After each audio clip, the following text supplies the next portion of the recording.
Underestimation fuels transformation. It begins quietly, almost invisibly. Someone looks at you and decides who you are before you even move. They size you up by your clothes, your silence, your hesitation. In their eyes, you're already measured, categorized, dismissed. That's the first spark, not of anger, but of ignition. Because every time someone underestimates you, they hand you a gift, the element of surprise. People don't realize that the human mind, when pushed into the corner of doubt, finds a power it didn't know it had. Underestimation creates pressure, and pressure is what transforms coal into diamond. When others think you're not capable, you start working in silence, free from expectation, free from noise. You become dangerous, not because you're trying to prove something, but because you stop caring what anyone thinks. That's when transformation begins, quietly, beneath the surface. There's something almost scientific about it. Underestimation alters your energy. It's like a chemical reaction triggered by disbelief. You start asking different questions. You start taking risks you wouldn't take if everyone believed in you. You build resilience out of necessity. You grow sharper because you have to be. When nobody expects you to win, every small victory becomes a secret weapon. You learn to keep your success hidden until the right moment, until the silence turns into a storm. The most powerful people you'll ever meet were once the ones nobody believed in. They were the ones mocked for dreaming too big, the ones told to stay in their lane. But when you strip someone of validation, you leave them with nothing but their own will. And willpower, when cornered, becomes unstoppable. Underestimation is the soil where self-belief grows its deepest roots. It's not the applause that builds strength. It's the silence, the disbelief, the laughter in the background that pushes you past your limits. The world underestimates because it's comfortable. It's easier to mock than to measure depth. It's easier to assume than to understand. But every time someone dismisses you, they're writing the first line of a story they won't see coming. You start training harder, thinking sharper, focusing deeper. You stop performing for the crowd and start performing for the mission. And when you do that, transformation stops being about revenge. It becomes about evolution. Underestimation also rewires humility. It teaches you to operate without validation, to find strength in solitude. When you're not given a chance, you create one. When nobody hands you a spotlight, you build your own fire. The process hurts, it's supposed to. Growth always does. But pain is data. Doubt is information. Every insult, every eye roll, every quiet dismissal tells you where the cracks are, and you use them to climb higher. And then comes the moment when the transformation shows. It's never loud at first. It might be a single result, a single move, a single target hit dead center when everyone expects a miss. The silence after that moment is priceless. You don't need to say a word. The work speaks. The effort speaks. The transformation speaks. They thought you were ordinary, but ordinary doesn't train in the dark. Ordinary doesn't bleed quietly. Ordinary doesn't rise again and again after every hit. Underestimation makes you efficient. It strips away ego. You learn to value the process more than the praise. You stop chasing validation and start chasing precision. Every rep, every hour, every mistake becomes part of your rebuild. You don't care who's watching anymore, because you know that when they finally do, it'll be too late for them to catch up. This is how legends are made, not through glory, but through disregard. The ones who are underestimated are the ones who study when others sleep, who show up when nobody's counting, who practice in silence until silence itself becomes their ally. They let the world believe what it wants, because they know that transformation doesn't need permission. It only needs time, discipline, and a reason. When you've been underestimated long enough, you stop fearing failure. You've already been counted out. You've already been invisible. So you try harder things, take bolder shots, walk paths others avoid. You become unrecognizable to the version of yourself that once needed approval. That's transformation, not an act of rebellion, but an evolution of purpose. Underestimation isn't an insult. It's an invitation to rise, to rebuild, to redefine. It's a mirror showing you what others can't see yet. It reminds you that greatness doesn't come from being believed in. It comes from believing anyway. Every mockery hides an opportunity. It never feels that way in the moment. When people laugh, when they whisper, when they roll their eyes at your effort, it feels like rejection. But buried inside every laugh, every smirk, every dismissive comment, there's a message, a sign pointing toward what they fear, what they don't understand, or what they secretly wish they had the courage to do themselves. Mockery isn't about you. It's about them trying to protect their comfort zone from someone who dares to move beyond it. Mockery has a strange kind of power. It stings, but it also exposes. When someone mocks you, they reveal exactly where they think your weakness lies. They highlight the point where they believe you'll break. That's valuable information. It tells you where to focus your effort, what skill to sharpen, what area to strengthen until it turns from your biggest flaw into your greatest weapon. Every insult, every laugh, every sarcastic remark can become a map if you're listening closely enough. The people who mock are rarely the ones creating anything. They watch, they point, they joke, but they don't move. The ones who act are too busy building to laugh at others who are trying. When you understand that, mockery loses its weight. It stops being a wound and starts becoming fuel. The same words that were meant to tear you down start driving you forward, because you realize you've already provoked something powerful enough to make people uncomfortable. Every time someone mocks you, it's proof that you've stepped outside the expected. You've disrupted a pattern, broken a rule, or challenged a norm. Nobody mocks the predictable. Mockery is a defense mechanism used by the insecure to pull you back into the ordinary. But if you're being mocked, it means you're already standing where others are afraid to go. That's the hidden opportunity, the signal that you're on to something different, something that matters enough to provoke attention. The greatest achievements in history were once the targets of mockery. Every innovator, every creator, every athlete or thinker who changed the game was laughed at first. People mocked ideas that seemed impossible until they became obvious. They mocked failures without realizing those failures were data points leading to mastery. They mocked effort because effort exposes laziness. Mockery is the sound that progress makes before it's accepted. It's not easy to stand in that fire. Mockery can cut deep, especially when it comes from people close to you.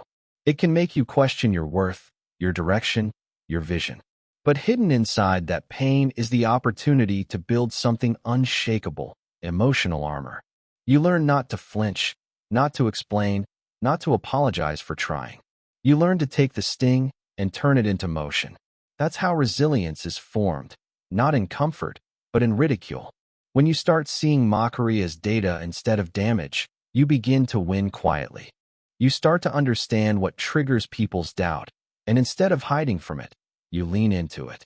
You keep showing up. You keep refining. You keep pushing forward while the noise fades behind you. Every moment of mockery becomes a test of focus. Can you stay locked on your purpose even when someone's laughing at your effort? Because that's the difference between those who dream and those who build. Every laugh fades eventually. Every mocking voice runs out of energy. But the person who absorbs it, who takes that sound and turns it into silence through consistency, becomes unshakable. The mockery that once hurt you becomes part of your story. It becomes the contrast that makes your eventual success undeniable. People may forget their words, but you'll remember how they made you stronger. You'll remember how you turned humiliation into hunger. Mockery also teaches awareness. It shows you how to stay grounded. When you've been laughed at enough times, success doesn't make you arrogant. It makes you focused. You know what it feels like to be dismissed, so you build with purpose, not ego. You don't chase applause. You chase progress. You don't need to prove anyone wrong anymore because you already used their laughter to prove yourself right. In every environment, mockery separates the imitators from the originals. The imitators crumble when they're laughed at. The originals listen, adjust, and keep going. The original thinker, the creator, the fighter, they see mockery as validation that they're exploring territory others haven't dared to touch. The louder the laughter, the bigger the opportunity hiding underneath. That's the paradox. Mockery tries to shrink you, but if you handle it right, it expands you. It sharpens your edge, clarifies your mission, and hardens your will. It forces you to find out how much you actually want it, whatever it is. If you stop, they win. If you keep going, You turn their noise into your rhythm. Every mockery hides an opportunity, and it's almost always disguised as pain. You find it in the moment you refuse to walk away, in the breath you take right after someone laughs, in the quiet decision to keep going even when it hurts. Because that's where the opportunity lives, not in their words, but in your reaction to them. Identity is earned, not given. It's not something you inherit, not something people hand you with a title or a compliment. Real identity is forged in motion, in failure, in repetition. It's built when nobody's watching, when the world stops cheering, when you're left to face the weight of who you are versus who you say you are. Most people wear borrowed identities, shaped by opinions, expectations, and approval. They let the world define them, and then they wonder why they feel hollow. But the ones who truly know who they are, they built it from the ground up, out of experience and endurance. Earning identity is work. It's not glamorous. It's not instant. It's the long stretch between what you dream about and what you're willing to do about it. Every choice you make, every hour you spend training, learning, or failing, all of it carves out your real shape. You can't fake that process. You can't shortcut it. The truth of who you are only shows when you're tested, when things get hard enough that pretending stops working. That's when the mask falls and the real self steps forward. In a world obsessed with labels and aesthetics, earning identity has become rare. People chase recognition before they've earned understanding. They post achievements before they've earned skill. But identity isn't in how you're seen. It's in what you do when nobody sees you. It's the standard you hold when there's no reward for holding it. It's the voice inside that tells you what's right when it would be easier to stay silent. It's what you build when you stop performing and start becoming. When you earn identity, you stop chasing approval. You don't need to convince anyone anymore, because the work speaks louder than words ever could. You know what you've endured, what you've learned, and what you've overcome. There's a weight to that kind of confidence. Not loud, not showy, but steady. It doesn't need applause because it comes from truth. Every setback becomes part of your fabric, every mistake part of your education. You stop running from your story because you understand that every scar is a signature. People try to define identity by roles: athlete, artist, leader, soldier, parent, creator. But roles change. Seasons shift. If your identity is tied to something temporary, you lose yourself the moment that thing ends. Earning identity means rooting it in principles, not positions. Discipline, integrity, courage, persistence. Those don't disappear when the uniform comes off or the title fades. They stay. They travel with you through every version of life, through every reinvention. Identity isn't found in success either. It's tested there. Success exposes whether your foundation was real or just an act. If it's earned, success amplifies it. If it's not, success destroys it. Because when you haven't built your identity, success becomes a mask that cracks the moment pressure hits. But when you've earned it, when you've walked through the dark parts, when you've failed enough to learn humility and still kept going, success doesn't change you. It just reveals what was already there. Earning identity means being willing to lose the one you were handed. That's the hardest part. You have to unlearn the version of yourself that was shaped by other people's voices. You have to walk away from comfort, from the easy definitions that keep you small. It's uncomfortable to rebuild, to step into uncertainty without a label to hide behind. But that's where growth lives, in that uncomfortable space where you're no longer what you were and not yet what you're becoming. You start noticing that your real identity doesn't demand attention. It commands respect quietly. It's not about being noticed. It's about being undeniable. It's about doing the right thing even when no one's clapping. It's about standards so high that they challenge you every day, not because someone imposed them, but because you chose them. That's how identity becomes earned, through choices repeated until they define your instinct. The process doesn't have shortcuts.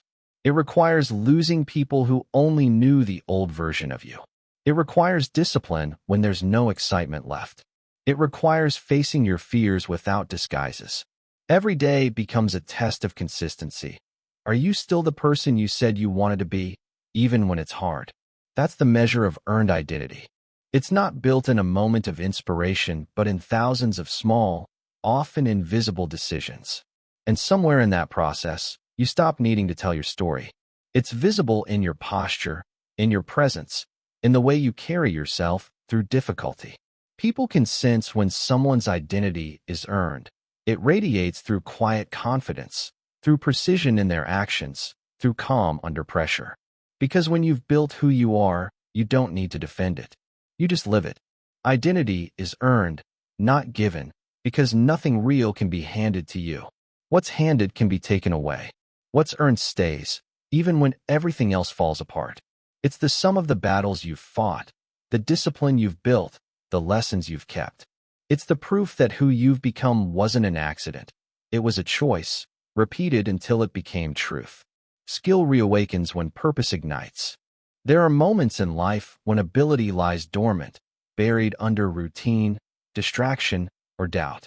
The hands still remember, the instincts still live somewhere deep inside, but without purpose, they stay quiet. Skill needs fuel. It needs a reason to move again, a reason to matter. When that spark returns, when purpose catches fire, everything changes. What once felt distant suddenly becomes sharp. Movements regain precision. Focus tightens. The same talent that once felt lost begins to breathe again. It's easy to think skill fades with time, that once you step away from a craft or a mission, it disappears. But that's not true. Real skill doesn't vanish. It hibernates. It waits for something strong enough to wake it. A challenge, a cause, a moment that demands more from you than comfort allows. When that moment arrives, you feel it instantly. It's like an old rhythm coming back, a muscle remembering what it was made for. Purpose is the trigger. It tells your mind, this matters again. And when something matters, skill follows. The connection between skill and purpose is deeper than motivation.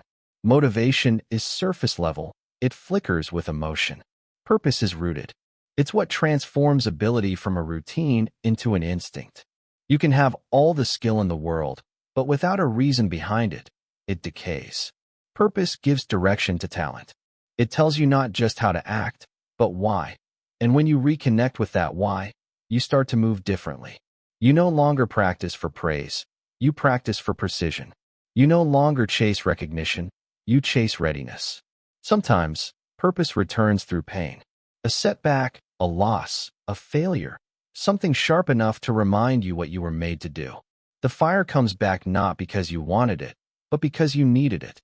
That's when skill reawakens fastest, when survival or conviction takes over. The tired mind becomes alert. The hesitant hand becomes steady. You rediscover that you were never really unskilled, just unmotivated by the wrong things. Purpose cuts through that fog. There's a different kind of confidence that comes when skill reawakens after being dormant. It's not arrogance, it's recognition. It's remembering that you've done this before, that you've earned this ability through repetition and struggle. You start to move with quiet certainty. The doubt that once clouded your vision fades because purpose has reconnected you to something timeless, the part of yourself that knows how to perform when it counts. You no longer need validation because you can feel the alignment between what you can do and why you're doing it. Skill without purpose is just motion. You can execute tasks, hit marks, go through the steps, but it's hollow. Purpose injects meaning into every move. It gives even the smallest action weight. That's why two people can perform the same task and produce completely different results. One does it out of obligation, the other does it out of conviction. The difference is energy. The difference is intent. The difference is that one's skill is asleep and the other's has been reawakened by something real. When purpose ignites, skill evolves. You don't just return to where you left off. You move beyond it. The clarity that purpose brings allows you to see what you couldn't before. You start refining, cutting waste, improving efficiency. You stop guessing and start executing. Every movement feels connected, every decision guided. It's as if the skill is not just technical anymore. It's emotional, spiritual, instinctual. Purpose turns expertise into artistry. Reawakening skill isn't about nostalgia or chasing the past. It's about remembering the discipline that built you and finding a new reason to wield it. The world changes, People change, but mastery remains inside, waiting for something powerful enough to call it out again. It's in the body, in the muscle memory, in the rhythm of repetition that once defined you. Purpose simply lights it back up. The moment you rediscover why you started, why it mattered in the first place, everything inside you reorganizes. Focus sharpens. Distractions fall away. The noise of doubt quiets down. You can feel the alignment between action and intent. That's when time slows down and performance feels effortless. It's not because it's easy, but because it's real again. You're no longer forcing yourself to perform. You're allowing yourself to flow. Skill reawakens when purpose ignites, because purpose reconnects you with identity. It reminds you of what you stand for, what you refuse to quit on, what you're willing to give your energy to fully. You stop going through the motions and start creating meaning again. The process doesn't require motivation or external pressure. It runs on conviction. Once that switch flips, the skill takes over on its own. There's a power in that reawakening that's difficult to describe, a mix of memory, instinct, and emotion all colliding at once. It's when the hands move before the mind thinks. It's when preparation and purpose merge into one. It's the point where performance stops being something you try to do and becomes something you are. That's when the dormant becomes dangerous again. That's when the ordinary turns precise. That's when the skill, sleeping all this time beneath the surface, opens its eyes and remembers what it was built for. Systems remember what people forget. The world is built on layers of data, rules, and records that keep track of everything. Every action, every choice, every trace we leave behind. People forget. They get distracted. They move on. They rewrite the story to fit their comfort. But systems don't. Systems hold memory in cold precision. They don't care about rumors or opinions. They record, they store, they remember. And when the time comes, that memory can expose truth in ways human minds never could. In a world driven by systems, digital, institutional, mechanical, forgetting has become a human habit. We overlook, we forgive selectively, we misremember details.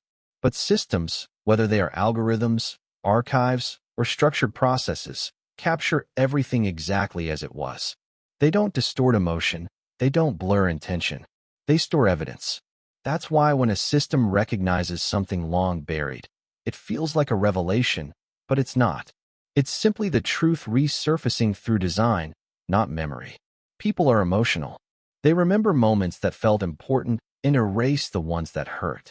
Systems, on the other hand, are impartial witnesses. They record data, not drama. They don't forget who logged in, who signed off, who missed a shot, who executed a move perfectly 3 years ago. They don't forget patterns. They don't forget names. And that consistency, while mechanical, holds power. It means that somewhere in the machinery of order, your work, your effort, your identity still exists, even when others have stopped acknowledging it. When people forget, they often rewrite you. They reduce your story to the version that's convenient. They forget your contributions, your sacrifices, the quiet moments when you carried more than your share. But the system remembers. The records don't lie. The data doesn't bend. Somewhere in the chain, your effort was logged. Your mark was recorded. The system doesn't celebrate, but it doesn't erase either. It holds on to truth until the moment it's called upon. That's why systems can reveal reality long after emotion fades. When the screen lights up, when the name reappears, when the archive unlocks, there's a shock. Not because something new has happened, but because something forgotten has returned. Systems have patience. They don't rush justice. They don't forget excellence. They wait for alignment. And when that alignment comes, all the buried truth comes back with it. There's a lesson in that. Systems reward consistency, not noise. They don't care about perception. They care about record. You can talk louder, brag harder, manipulate opinion, but if the system didn't record it, it didn't happen. Conversely, if you worked in silence, did the job, made the move, built the result, the system will remember even when no one else does. It doesn't need to like you to validate you. It just needs data. This kind of memory can be both a mirror and a warning. The same system that remembers your triumph also remembers your neglect. It doesn't forget shortcuts, missteps, or lies. You can charm people, but you can't charm process. You can rewrite history in conversation, but not in code. The integrity of a system is that it doesn't bend to ego. It reflects exactly what you've put into it, and nothing more. In human terms, systems are the keepers of accountability. They track progress and preserve truth across time. They make sure effort doesn't disappear just because people moved on. That's why the moment the system lights up with a forgotten name feels electric, because it's proof that nothing real was ever truly lost. People may lose interest, but data doesn't lose integrity. The system remembers the facts without bias, and that remembrance carries its own kind of justice. This is the reason why discipline matters. Because systems notice consistency more than brilliance. They value repetition more than performance. They store patterns, not moods. You don't have to announce your progress. You just have to keep feeding the system the evidence of your work. Eventually, when the time comes, it will reveal what you've built. Not through applause, but through record. People might underestimate how much systems remember. They think invisibility means irrelevance. But systems have a long view. They remember sequences, timestamps, outcomes. They can resurrect what time and opinion have buried. That's why truth always has a way of resurfacing. The system is impartial, but it's faithful. It carries proof long after memory fades. When you understand that, you start operating differently. You stop worrying about who notices and start caring about what's recorded. You realize that every move leaves a trace. Every decision builds a pattern. Every moment becomes data that will either work for you or against you someday. That awareness changes how you act. It forces precision, honesty, consistency, because you know the system doesn't forget. And when that system finally reacts, when it scans, recognizes, and reactivates, it's not performing a miracle. It's performing recall. It's simply showing what's been true all along. The records align, the identity reemerges, the past connects with the present. The people may be surprised, but the system isn't. It just remembered what everyone else chose to forget. The comeback always hits harder than the fall. Falling is visible, loud, public, and often humiliating. Everyone sees it. The stumble, the silence after, the loss of confidence. People talk about it, analyze it, label it as failure. But what they never see is the rebuild that happens afterward, the quiet, relentless process that turns defeat into fire. The comeback doesn't start when you rise. It starts in the moment you decide you're not done. That moment isn't cinematic. It's raw, lonely, and uncertain. But it's where strength begins to grow roots. The fall breaks illusion. It shatters comfort, exposes weakness, and strips away pride. It forces you to face yourself without filters or excuses. Most people stop there. They let the pain define them. But those who don't, the ones who take that fall and dissect it piece by piece, they come back different. They come back with precision, not arrogance. With understanding, not ego. The comeback is never about returning to who you were. It's about becoming someone stronger, sharper, more disciplined than before. Pain has memory. It records everything. Every failure, every misstep, every word of doubt you ever heard. During the fall, it feels like a curse. During the comeback, it becomes a guide. You remember what broke you, so you build differently. You remember what cost you, so you prepare smarter. The same pain that once weakened you becomes the blueprint for resilience. You no longer fear the fall because you've studied it, survived it, and now you know its shape. There's a quiet power in the comeback phase, a power that comes from invisibility. Nobody's watching you. Nobody's expecting you. That freedom is dangerous in the best way. You can rebuild without noise, without pressure, without having to prove anything yet. You experiment, you train, you refine. Every hour of work adds a layer of strength that wasn't there before. You become efficient because there's no distraction, only purpose. And when you finally resurface, the difference isn't just visible. It's undeniable. People underestimate how long a real comeback takes. They think it's about speed, about getting back up quickly. But true recovery is slow, intentional, and brutal. It's repetition, correction, and self-confrontation. You don't rush it. You study the fall. You understand it. You let it humble you until it no longer defines you. Every setback becomes data. Every failure becomes feedback. And with every cycle, your foundation becomes more unshakable. That's why when you rise again, it's not luck, it's structure. A comeback fueled by anger burns out fast. A comeback fueled by purpose endures. Anger gives you motion, but purpose gives you direction. The best comebacks aren't about revenge, they're about alignment.